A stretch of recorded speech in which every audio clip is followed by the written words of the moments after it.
in previous similar episodes.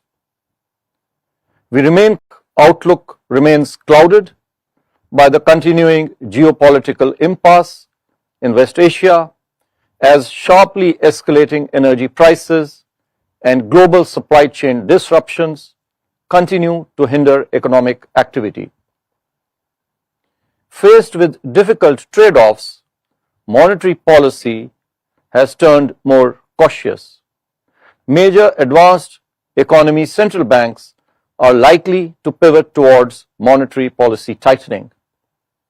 While equity markets remain buoyant, driven by AI-fueled optimism, global bond markets remain bearish amidst renewed inflation fears and continuing debt sustainability concerns.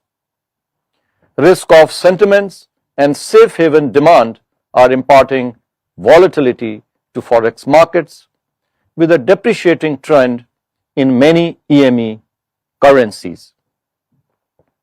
In this backdrop, the Monetary Policy Committee met on the 3rd, 4th, and 5th of this month to deliberate and decide on the policy repo rate. After a detailed assessment of the evolving macroeconomic and financial developments and the outlook, the MPC voted unanimously to keep the policy repo rate under the LAF unchanged at 5.25%. Consequently, the STF rate remains at 5% and the MSF rate and the bank rate at 5.5%. The MPC also decided to continue with the neutral stance. I shall now briefly set out the rationale for the decisions of the MPC. The committee noted that the global environment has deteriorated since the last policy meeting in April, with the conflict lingering amidst a fragile truce. The adverse implications of the extended disruption in supply chains and elevated energy prices are reflected in the moderation of growth and increase in inflation projections from the April policy, and I'll come to these a little later. CPI inflation remains below the target despite global shock, as the pass-through to domestic prices has been limited, while the baseline projections point towards headline inflation firming up towards the upper tolerance level in Q3 this year. The impact of the supply shock is expected to wane Q4 onwards. The underlying inflation pressures continue to remain benign at this juncture. However, generalization of inflation through second round effects on expectations and wages is a distinct possibility warranting a close vigil. The outlook also remains clouded due to the subnormal southwest monsoon forecast and El Nino risks. As for growth, the MPC noted that elevated energy prices coupled with global supply constraints are having adverse spillovers on economic activity. While domestic demand remains resilient and manufacturing and services sectors activity continue to expand, there are incipient signs of moderation in some sectors as suggested by high-frequency indicators. The MPC was of the opinion that there are considerable risks to the baseline assessment of inflation and growth, which I am going to present shortly, due to the uncertainty about the duration and intensity of the conflict, magnitude of its spillover effects, and the pace of restoration of supply chains. Additionally, the food outlook too remains uncertain on account of subnormal southwest monsoon forecast and El Nino. Although risks of higher inflation have amplified, the MPC felt it would be prudent to wait for greater clarity to emerge. Accordingly, the MPC voted to keep the policy repo rate unchanged. At the same time, the MPC will continue to remain data dependent and closely monitor the developments, including supply side pressures getting embedded in the general price level and inflation expectations. As mentioned, the MPC also decided to retain the neutral stance. I now come to the assessment of growth and inflation. First of all, growth. The second advanced estimates released by NSO placed India's GDP growth for last year at 7.6%. This is owing to strong expansion in private consumption as well as fixed investment. Robust performance of manufacturing and services sectors were the growth drivers from the supply side.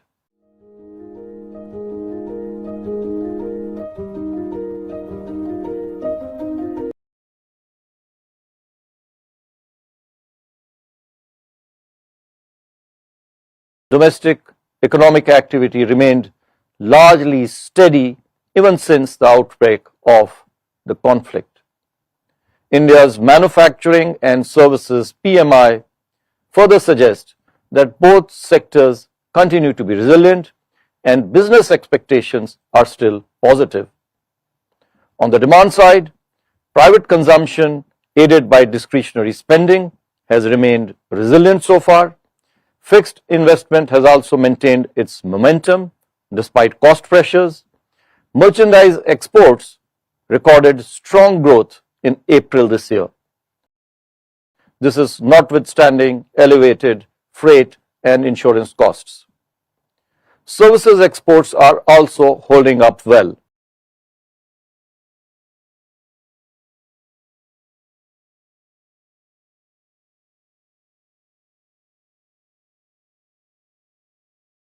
Reflecting sustained demand despite concerns about AI. Overall, the economic situation has broadly exhibited resilience and withstood the conflict spillovers, although the impact of cost pressures is becoming visible. Going ahead, the rise in prices of energy and other inputs, coupled with supply disruptions, is likely to weigh on economic activity. While import diversification in affected commodities is likely to improve supply, it would still come at a higher cost. The full impact, however, will depend on the duration of the conflict, the time taken for normalization of supply chains, and the burden sharing approach among the various stakeholders. The pass-through of higher energy prices to retail products is also becoming evident. Additionally, the projected deficiency in the southwest monsoon will have implications for agriculture production and rural demand. However, the programs and initiatives for crop diversification, water harvesting and conservation, climate resilient practices and short duration crops, among others, are expected to mitigate the impact.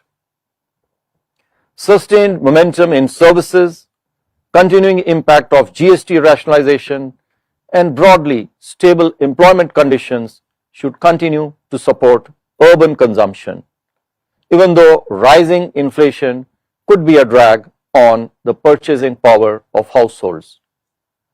Government capex is expected to remain robust, while the elevated capacity utilization and sustained credit flows from bank as well as non-bank sources are supportive of corporate investment. Cost escalation and heightened uncertainty could, however, dampen investors' sentiment. Weak global demand and high logistic costs are also headwinds for merchandise exports.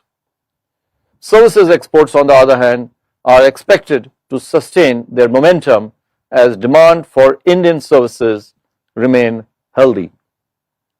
Several measures undertaken by the government, including support to MSME and export sectors, efforts to ramp up domestic gas and crude production, encouraging use of domestically produced alternatives to imported inputs, and diversification of critical imports should help cope up with the external shock. Taking all these factors into consideration, real GDP growth for this year is now projected at 6.6%.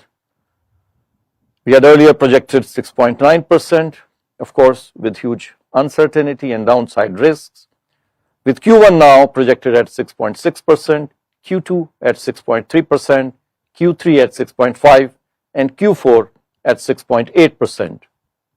Prolonged global supply chain disruptions, volatility in global financial markets, and weather-related shocks continue to pose downside risks to the domestic growth outlook. I will now talk about our inflation assessment and outlook. Although firming up marginally from 3.2% in February, headline CPI inflation was below the target during both March and April this year. In fact, 3.4% and 3.5% respectively. While food inflation edged up, fuel inflation remained muted as retail prices of petrol and diesel were unchanged in March and April. Core inflation remained stable at 3.7% during March and April. Excluding precious metals, core inflation was much lower at about 2.1 to 2.2% during this same period. International crude oil prices, the Indian basket, have averaged around $110 per barrel during the last 2 months. And indications are that the average oil prices for this year would be substantially higher than what were assumed during the last policy. You may recall that in the last policy we had assumed crude oil prices to average for this year at $85 per barrel. Higher energy prices and an increase in several input prices also led to a sharp spike in WPI inflation in April. It was more than 8%. Turning to the inflation outlook, the partial pass-through of high global crude oil prices to domestic pump prices of petrol and diesel started in May. Prices of several inputs such as commercial LPG, industrial raw materials, chemicals, base metals, rubber, and plastic products, among others, have increased. These could exert upward pressure on CPI inflation in the coming months as firms pass on these higher input costs. Considering all these factors, CPI inflation for this year now is projected to be at 5.1%, about 50 basis points more than earlier projected, with Q1 at 4.2%, Q2 at 5.1%, Q3 at 5.9%, and Q4 at 5.4%. Core inflation is projected at 4.7% for this year. These forecasts, I may mention, are subject to upside risks due to heightened uncertainty because of a variety of reasons: global supply chain disruptions, global commodity price shocks, uncertainty about the spatial and temporal distribution of the southwest monsoon, and risks from El Nino conditions getting developed. However, I may mention that adequate stock of food grains and satisfactory reservoir levels provide a lot of comfort to us. I now move to liquidity and the financial market conditions. System liquidity, as measured by the net position under the LAF, stood at an average daily surplus of 2.63 lakh crore rupees since the last MPC meeting in April. The Reserve Bank proactively undertook durable as well as transient liquidity measures to ensure that there is appropriate liquidity in the banking system. Going ahead, we expect that the usual drawdown of government cash balances after the transfer of RBI surplus and the return of currency during the monsoon season will aid banking system liquidity in the near term. Since the April meeting, the weighted average call rate traded within the policy corridor, while short-term money market rates, especially rates of CPs and CDs, commercial papers and certificates of deposits, moderated before coming under pressure again in May.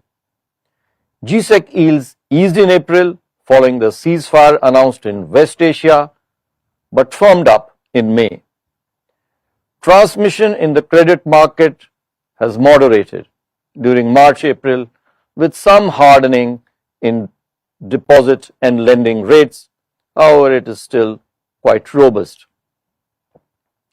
The Reserve Bank going forward would continue to ensure appropriate liquidity in the banking system to meet the productive requirements of the economy and facilitate further monetary policy transmission.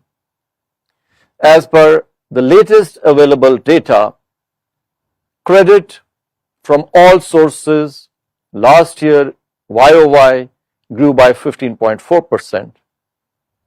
This is in comparison to 12.1% recorded the year before last. Bank credit, in fact, has been even more robust at 16+%, and it is broad-based as market-based funding became costlier. Coming to financial stability, the system-level financial parameters, as I mentioned in my last April statement, relating to capital adequacy, liquidity, asset quality, profitability of scheduled commercial banks, these continue to remain healthy as earlier, although there is some moderation in profitability as compared to the last year. Similarly, the system level parameters for NBFCs too are very sound, with adequate capital and improved GNPA ratios. I will now speak about the external sector. It successfully navigated the challenges of elevated tariff and trade-related uncertainties last year amidst a turbulent global economic environment. The surge in energy prices and persistent trade policy uncertainties continue to pose upside risks to India's current account deficit this year. Services trade surplus and inward remittances, however, are expected to provide some comfort. On the external financing front, buoyant gross FDI and higher net FDI last year, we had record gross FDI of more than $94 billion and a net FDI of about $7 billion. These underscore the continued interest of global investors in India. FDI flows have been rather encouraging even in April. This year, in 26-27 till 2nd June, net FPI to India, however, witnessed outflows of almost $14 billion, primarily in the equity segment. Nevertheless, as per the latest available data that we have with us on May 29-26, India's forex reserves stood at a very healthy $682.3 billion US. These are adequate in terms of the standard metrics of reserve adequacy, with an import cover of about 11 months and external debt cover of 89+%. Various policy initiatives over the recent months are expected to further strengthen and support our balance of payments. These include the recent agreements with major trading partners, some of which have now come into effect, opening of the insurance sector, to 100% FDI, ethanol blending program, which has been a great success, push for energy transition, which is gaining momentum, easing of FDI restrictions for land bordering countries, liberalization of the ECB framework, which was announced some time ago, and several others. To attract foreign capital, I also have a few measures to announce today. First, for government securities under FAR, which is the fully accessible route, we are expanding the universe of specified securities by including all new issuances of 15, 30 and 40-year tenor G-Secs. Till now, only securities, government securities up to 10-year tenor were included. In addition, limits pertaining to short-term investment, concentration and individual securities on FPI investment under the general route are being removed. The government recently, this morning, has provided tax benefits to government securities. All these measures together should help attract foreign capital for government borrowing. Second, the limits for investment by NRIs and OCIs in equity instruments traded on the stock market without SEBI registration are being increased. Further, the same facility is being extended to all individual persons resident outside India at par with that available to NRIs and OCIs. Third, a facility of concessional forex swap will be provided for about 4 months till 30th September 2026 to incentivize ECB's external commercial borrowings by public sector undertakings. Fourth, a similar facility for bearing the full hedging cost shall be provided again till 30th September to the authorized dealer banks for raising 3 to 5 year FCNRB deposits. Fifth, it is proposed to restore the time for realization of export proceeds to 9 months. This was earlier increased to 15 months. I may mention that while these measures are expected to strengthen our balance of payments, we will continue to make the right policy adjustments as may be required to further promote exports and attract and incentivize capital inflows. As I have often reiterated, a word on our exchange rate policy. It continues to remain unchanged. We do not target any specific level or band. Instead, we allow the exchange rate to be determined by market forces. Our experience, however, suggests that it may sometimes witness movements, often caused by speculative pressures, especially in the wake of heightened uncertainty, some of which we witnessed recently, which are not in sync with the fundamentals and are disruptive of economic activity. While our objective is not to resist market-driven adjustments, we shall curb excessive volatility and prevent disorderly market movements. While our foreign exchange reserves provide us with sufficient buffer against external shocks, we have a very broad range of regulatory and market-based instruments to respond. महीनों सालों से gas, acidity, पेट फूलने से परेशान? इसका कारण है पेट में खराब बैक्टीरिया, अशुद्धियों का बढ़ना। शुरू करो झंडू पंचारिष्ट का 30 डे चैलेंज। दिखे पहले हफ्ते से असर, 4 हफ्तों में जड़ से सुधार। डिटॉक्स कर सातों पाचन केंद्र को सक्रिय करें, पेट रखें हल्का और ठंडा ठंडा। झंडू पंचारिष्ट 30 डे चैलेंज आज से। Global economic conditions and sentiments continue to be frayed without any meaningful resolution of the West Asia conflict. While these have adversely impacted the domestic growth inflation outlook, The economy at this point is relatively strong.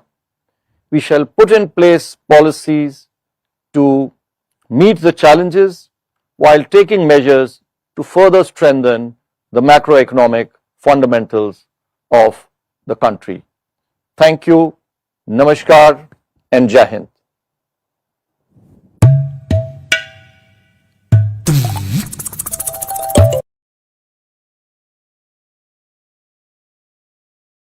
The economy has been shaped by heightened uncertainty, disruptions to key trade routes and supply chains, increased market volatility,